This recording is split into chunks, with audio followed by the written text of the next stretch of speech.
sois-tu, Seigneur, pour ta grâce et ton amour.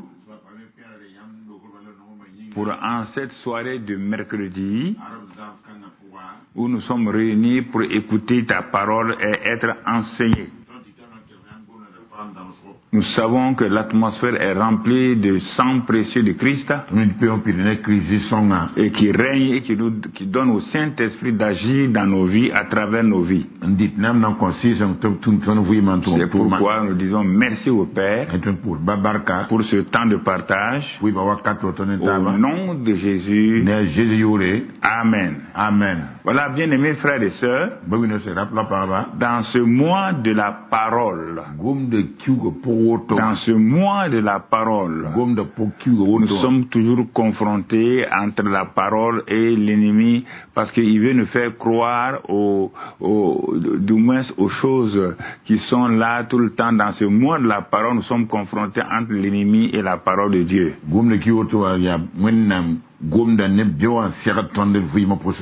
Et c'est pourquoi j'ai voulu aller doucement, parce que je me suis rendu compte que la plupart des chrétiens ne comprennent pas la parole, et tous ceux qui crient dans les églises autres là, ce sont des intellectuels, ce sont des gens qui pensent croire, et en ce temps le gros lot est assis, les mamans et tous ces gens là, ils n'ont rien compris, et vraiment c'est dommage.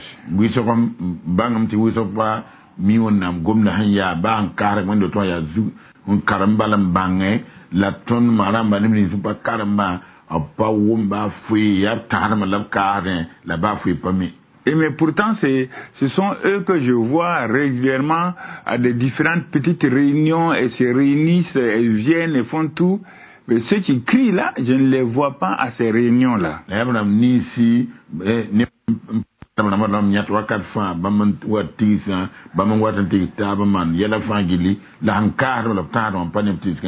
De plus en plus, je me rends compte qu'il y a tout un ensemble de chrétiens qui viennent parce qu'ils comprennent la parole proclamée et comment s'emparer des choses. C'est-à-dire que dans les choses naturelles, ils sont contents.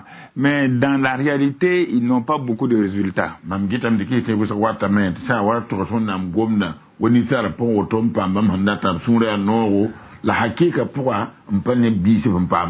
Certains viennent parce qu'il y a un thème qui leur plaît, et les jours que le pasteur est sur ça, ils sont contents.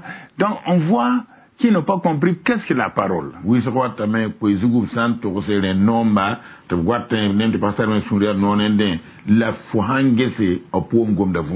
Et c'est vrai. C'est pourquoi, quand on est sur un enseignement, mais sur telle chose, tu les vois rarement à l'église. Donc, c'est pourquoi tout ce mois de doute-là sur la parole a permis aux uns aux autres de découvrir leur relation avec la parole de Dieu, la parole écrite, la parole parlée, et se sont rendus compte que leur vie n'était pas comme Dieu le veut.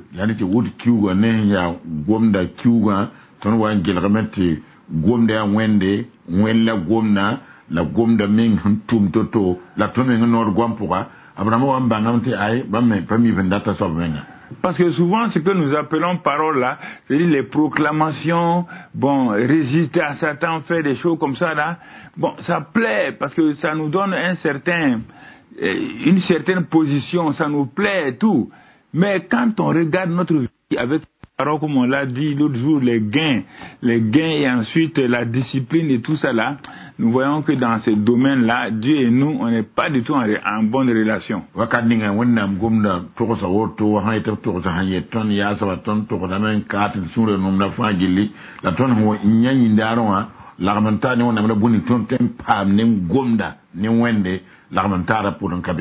Nous avons inventé notre propre christianisme à côté du christianisme donc de Jésus. Et tout ce que les gens appellent la plupart le succès tourne toujours autour des études, des affaires, de l'argent, de ça, mais pas autour de ce que Dieu a dit, de ce que Dieu dit dans les évangiles. Ça ne tourne pas autour de ça.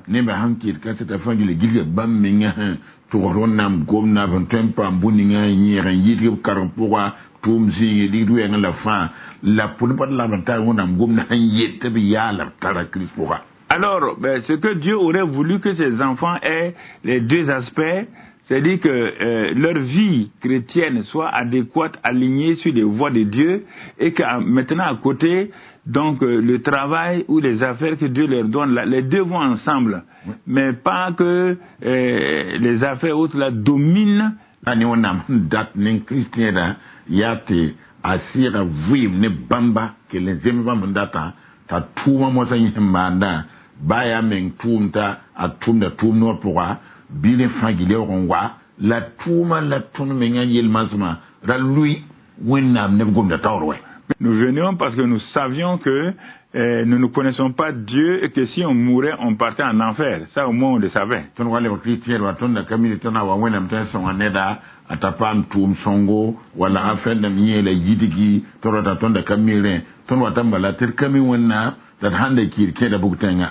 Bon, quand on regarde attentivement ce que je vous dis là, moi-même, je prends les évangiles, je lis, je suis un peu dépassé.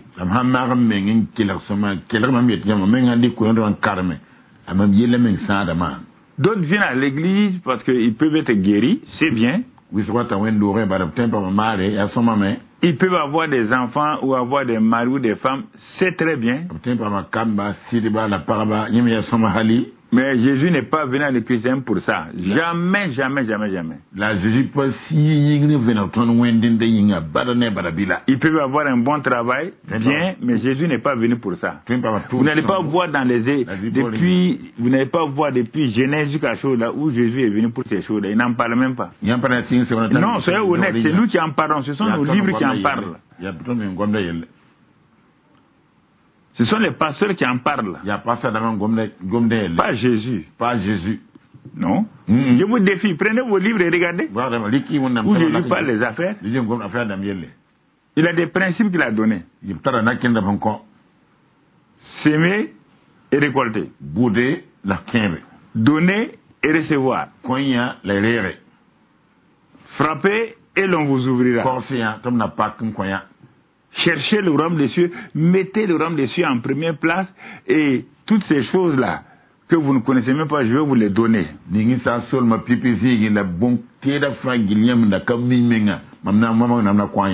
Donc vous voyez, il n'a jamais dit venez, je serai de vous premier ministre. Il n'a jamais dit à Joseph qu'il ferait de lui premier ministre. Et réfléchissez-vous. Mais il a regardé la vie de Joseph.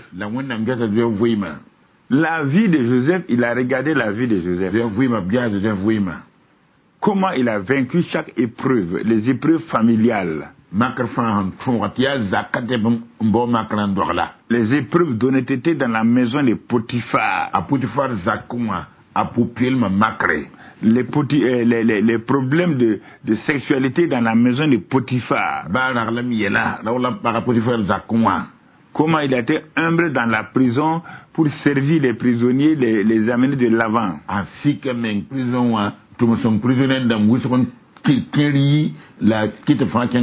Donc la vie de Joseph était une vie alignée sur la volonté de Dieu et non pas. Joseph ne cherchait pas à être premier ministre de l'Égypte coûte que coûte. Non. Un plan de Dieu pour la vie de Joseph. Mais ce plan-là devrait passer par la parole, la volonté de Dieu avant que Joseph n'atteigne là où Dieu voulait l'amener.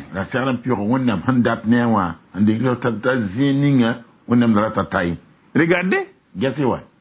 Mais après, il est devenu Premier ministre. L'année prochaine, il sera Premier ministre. Regardez son attitude envers ses frères. Il les a accueillis, il les a bénis, il leur a donné beaucoup de choses parce que son caractère était l'essentiel pour Joseph.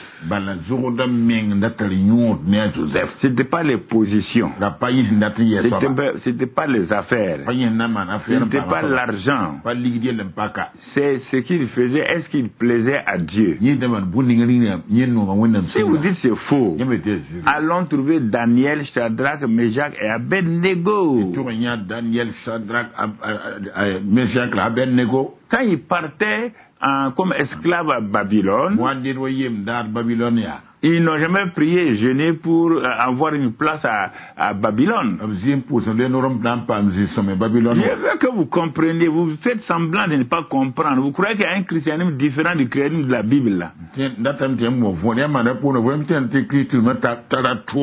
Ils sont arrivés esclaves. On leur a proposé comme on a vu qu'ils étaient intelligents, on a vu que vraiment ils sont sérieux.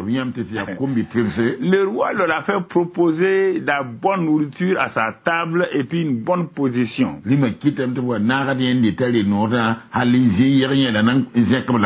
Daniel et ses 3 amis ont dit non. Nous on n'est pas venus pour ça. Nous on est venus en tant qu'esclaves. Nous allons profiter, vous montrer que même si on est esclave, nous avons un caractère et que nous avons un Dieu qui a un caractère, et on va vous montrer comment notre Dieu là veut que nous vivions même à l'étranger.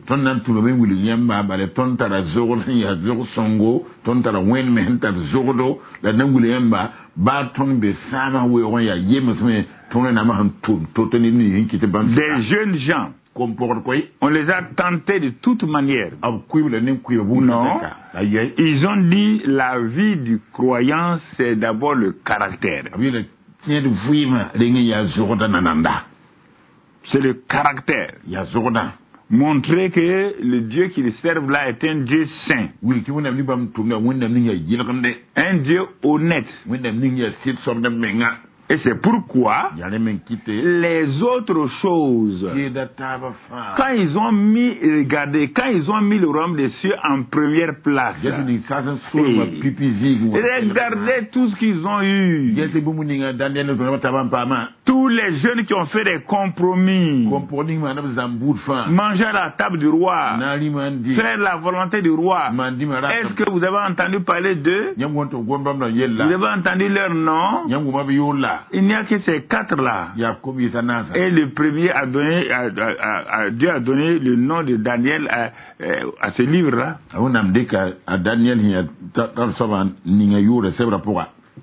Toute la Bible c'est comme ça. C'est pas la prière pour la chose. Daniel et ses amis n'ont pas prié pour au contraire. Quand on voulait les tuer 2 fois, ils ont dit tuez-nous, mais nous, notre Dieu là, c'est lui qu'on va suivre. Regardez aujourd'hui. Comment nous trahissons Dieu. Comment pour rien seulement nous laissons tomber Dieu, on va ailleurs parce qu'on cherche un meilleur endroit, une meilleure position, de meilleur argent. On est à la recherche des biens nets qui vont disparaître, donc qui vont disparaître.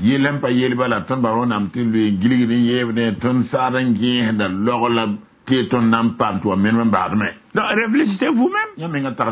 Pour un petit problème d'argent des chrétiens, mais je ne comprends pas. Je ne comprends pas pourquoi vous êtes attachés aux choses matérielles que vous savez qu'un jour vous allez abandonner sur la terre et maintenant vous allez rencontrer Dieu les mains vides. Les choses de Dieu là, vous allez rencontrer Dieu les mains vides. Il te dit je ne te connais pas arrière de moi. Donc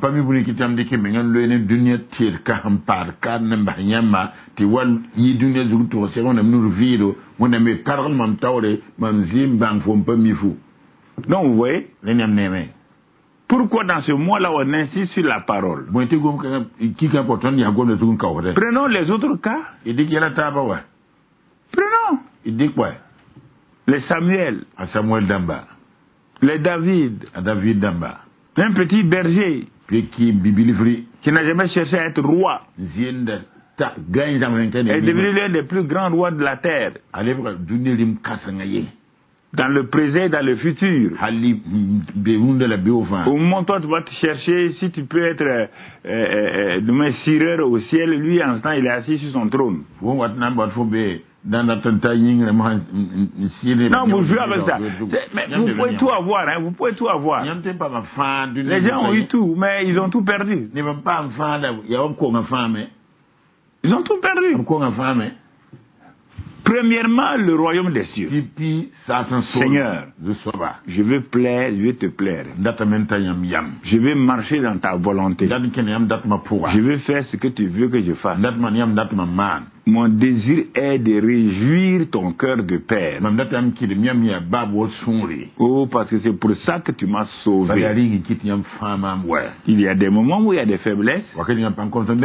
Je sais que tu me pardonnes. Il y a des moments où je chute et tu me relèves.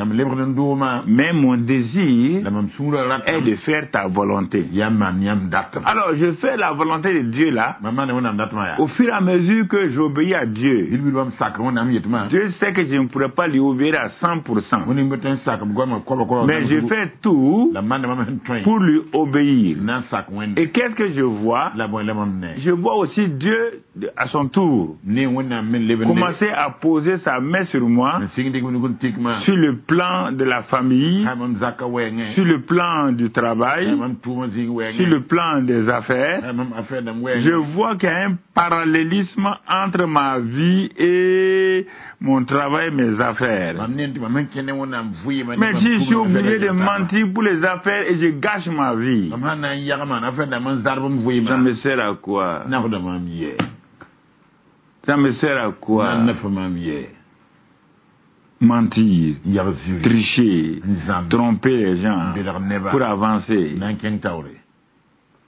Ça me sert à quoi? Je pose la question. Toi, tu n'as pas vu honnêtement et puis Dieu va te bénir. Il faut que tu vives comme un malhonnête et tu demandes à Dieu de te bénir. Mais tu es insensé. Comment Dieu va bénir? Tu n'as pas dit dans la Bible comment Dieu va bénir un insensé? Comment Dieu va bénir un insensé, quelqu'un qui contredit sa parole, quelqu'un qui ne veut pas se soumettre à sa parole? Qui t'a dit ça et qui vous l'a dit? Dans quelle Bible, dans quel passage vous avez vu ça?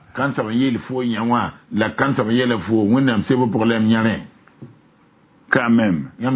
À quoi ça vous sert d'aller dans une église si vous ne voulez pas obéir à Dieu? Je ne sais pas. Hein? Peut-être que vous avez quelqu'un vous a drogué quelque part croyant qu'il y a un autre christianisme.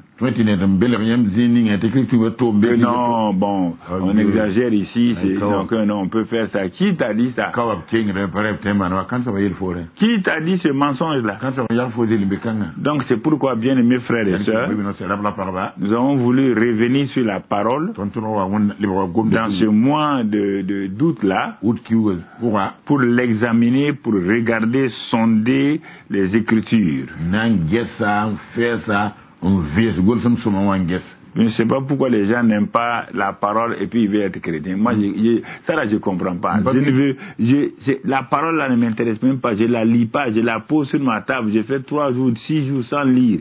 Et je vais à l'église. Je vais écouter un pasteur pour que ma vie avance. Et Dieu va écouter ça. Ce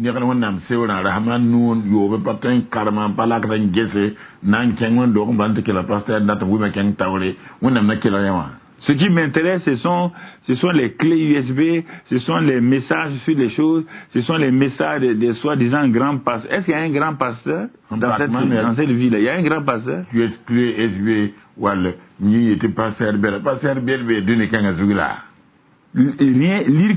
que des livres?